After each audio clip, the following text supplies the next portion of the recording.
สบายดีมาอีกแล้วมาเฮ็ดแนวกินกันมื้อนี้สิเฮ็ดเจ้าเฮ็ดไปเก็บมา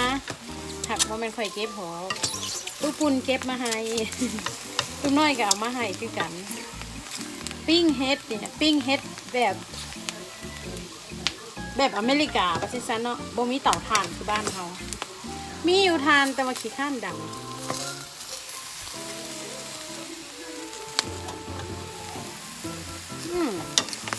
ปิ้งมันหอมๆแบบนี้เห็นบ่มันจะกินหอมๆปิ้งมันจนแห้งมันแห้งลงก็แบบเดียวคือเฮาปิ้งนั่นแหละแต่ว่าเฮาปิ้งแบบดาดใส่หม้อมันก็หอมคือกันได้เล็กน้อยถาดแป๊บนึงให้มันสุกแล้วก็ให้จีบเผ็ดใส่โอเคหลังจากเฮาปิ้งเฮ็ดเนาะปิ้งเฮ็ดดาดใส่หม้อมันแห้งเรียบร้อยเนาะเฮ็ดค่อยตำหลายมื้อนี้ค่อยก็เลยตำใส่โขกหินก่อนตำใส่โขกหินแล้วค่อยก็เอามาใส่โขกใหญ่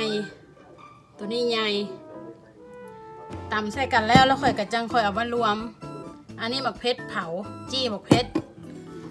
นะตำต่อไปจังไหนเอาไม้เบิ่งโอเคตำใส่โขกนั้นเรียบร้อยแล้วเนาะตำมานี่ตำมันไม่อย่างไรใส่น้ำปลานี่อย่างเดียวแซ่บเลยมันแบบมันมีนัวอยู่แล้วนะมันมีนัวอยู่ละใส่แต่อย่างเดียวแล้วมันก็แบบเป็นเมนแบบคือจังเขาใส่ปลาแดกนะใส่อย่างเดียวแล้วก็แซ่บเลยแล้วข่อยซอยหอมป้อมหอมบัวใส่เนาะเพราะว่าของเฮ็ดทุกอย่างหั่นต่ำใส่โขกหินละแล้วห่อมารวมใส่โขกใหญ่ต่ำขึ้นให้มันแบบต่ำเครื่องแบบให้มันเข้ากันนะไหน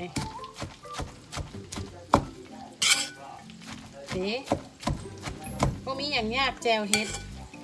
ที่เมืองอเมริกาเฮ็ดกับไปเก็บฟรี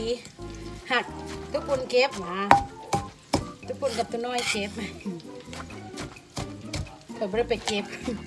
มีเพื่อนถ่ายเฮ็ดอย่างเดียวฉันหอมป้อมผักบัวนี่ผู้ใดบ่มักบ่อยากใส่ก็ได้นี่เรียบร้อยนี่นะแล้วก็ซีม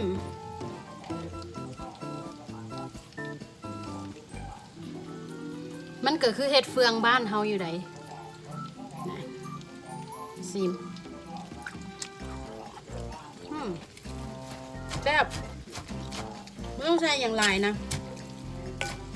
นี่น้ำปลากาปูอย่างเดียวจบโอเคขั้นมากับกดติดตามกดไลค์กดแชร์กด subscribe เพจเด้อยังมีหลายอย่างอีกสิเห็ดอัปเดตกันไปเรื่อยๆโอเคบาย